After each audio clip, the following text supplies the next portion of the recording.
Hey YouTube, it's Afronique and I want to talk to you today about getting a flat belly. So I've been doing a lot of things trying to get my stomach flat for my 30th birthday, and I just wanted to share with you some different things that I have learned because I've been doing lots and lots of research on the area.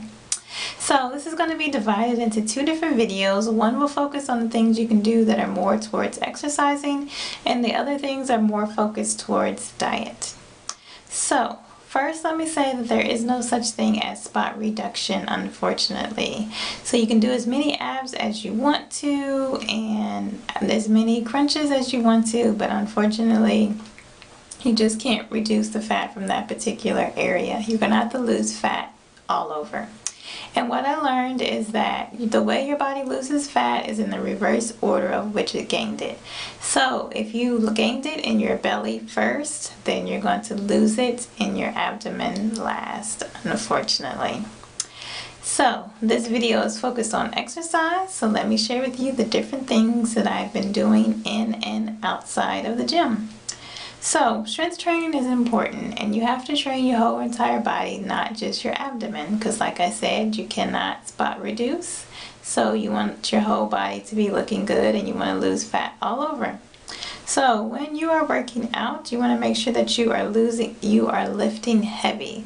The goal is the more muscle mass you have, the easier it is to lose the fat, because you'll burn more fat with the more muscle that you do have. And then you do want to have a nice balanced body anyway. You wouldn't want just like flat abs and, you know, some flabby triceps. That wouldn't look right. So you might as well just be in the gym hitting up everything. And so let's see, I'm going through my list because I have a lot of things that I have been doing, and this is in no particular order.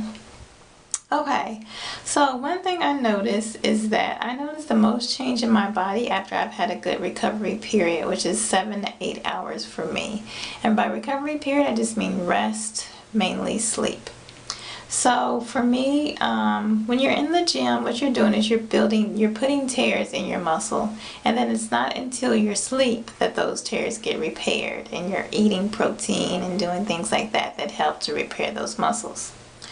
So you want to make sure you allow yourself enough time for your body to be able to recover. You can't just constantly be in the gym every day, you know, not giving yourself a break and then you expecting to see results, because unfortunately you'll just kind of set yourself up for injury and not allow your body the time that it needs to heal to build those muscles. And then one thing I do is I hold in my belly throughout the day in order to kind of train those muscles to kind of, you know, get them to stay in, get that belly sucked in there. And I also do it whenever I'm doing any kind of exercise. You know, I'm making sure to keep my core tight. And then I do exercises that challenge my core, like let's say that I'm working my chest. Instead of just sitting on a bench doing it, I can sit on a stability ball, and then because I'm having to balance, it will also engage my core. So I'm also getting a workout for my core as I'm working out my chest. So you're multitasking. And let's see, your transverse abs are your corset abs. So that could be a particular area that, the corset meaning it holds in, you know, everything. So if you're having trouble with your abdomen protruding, it could be because that particular muscle is weak. And if you're a mother like me, then you have a greater chance that that could be the case. So you may want to look into that. And it could also be your back. You could have a weak back, and that could be what's causing the problem also. So there are different things you can look into that aren't necessarily having to do with your abs that could be causing the issue. I also heard like your hip adductors could also be weak, and they need to be stretched, and that could be a reason too. And then let's see, one thing you can do also I read about is that you can work your obliques, which is your ab muscles that are on the side, and you can work those to make the middle of your stomach or your abdomen appear smaller, but that you do have to be careful with exercises that are specifically just for obliques because you can injure yourself. what the theory is behind it is that the way you work your body, you can make balance, and by having some parts bigger than others. Like I've heard, if you make your shoulders look bigger, then it'll make your middle look smaller also, because it just kind of does stuff too. Or you can have a bigger chest and it changes it too. So there's different little tricks like that I read about. You want to make sure your posture is correct, because the way you're standing and sitting could be making it bulge out also. You can do HIIT training, which is high intensity training. Sprints is also good for losing fat. There's the 4-point tummy vacuum, which is an exercise that you can look up, and it's a way of sticking your belly out and sucking it in, and that's again is training your transverse abdominals.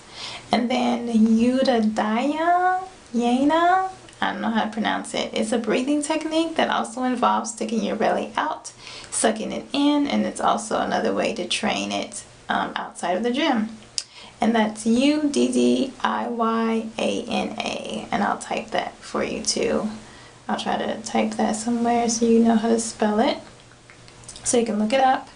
And then also I read that you can do your ab work at the beginning of your workout, so therefore you're not tired already, and you can get a really good workout in before you start working your other muscles. And then on bodybuilding.com, they say they have an article that says the best way to train your abs is to do one set that works each particular ab group, and you do that until exhaustion. So what you would do is, like, you would work your rectus abdominis first, which is your bottom abs. So you would pick an exercise and do that until you're exhausted. You wouldn't count reps, you would just do it until you couldn't do it anymore. And then you would move on to your obliques. Do that exercise until you can't do it anymore. Then you move on to your upper abs. Do that exercise until you can't anymore. Then you've worked your abs to exhaustion, and they say that that's the best way to train it. They also have an article on there by Ashley Conrad, and she's a celebrity trainer, and she shares with you some exercises that she does. And I've been doing that lately, and I've been seeing like some good ab definition from doing those exercises also. And it's different from like the other article on bodybuilding.com. She does have you doing like more than just the 3 exercises, but she does have you working into exhaustion. And then another thing that can be a weak area that could be causing your abdomen to stick out would be your Kegel muscle, I believe it's pronounced. And that muscle kind of holds everything up and in. So it could be kind of your organs that are, sticking out. That could be causing your abdomen to stick out. So that's something to look into to see if that muscle is weak.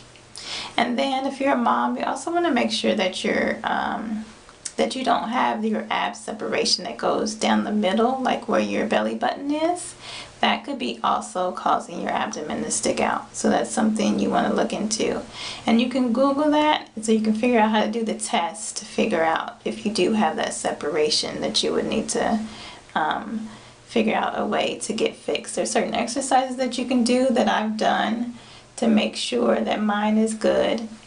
And if it's really, really bad, then you may have to see a professional for that. So those are just some things as far as exercise-wise that I've been doing to get a flat belly. So click on over to my other video where I talk about the things I've been doing diet-wise.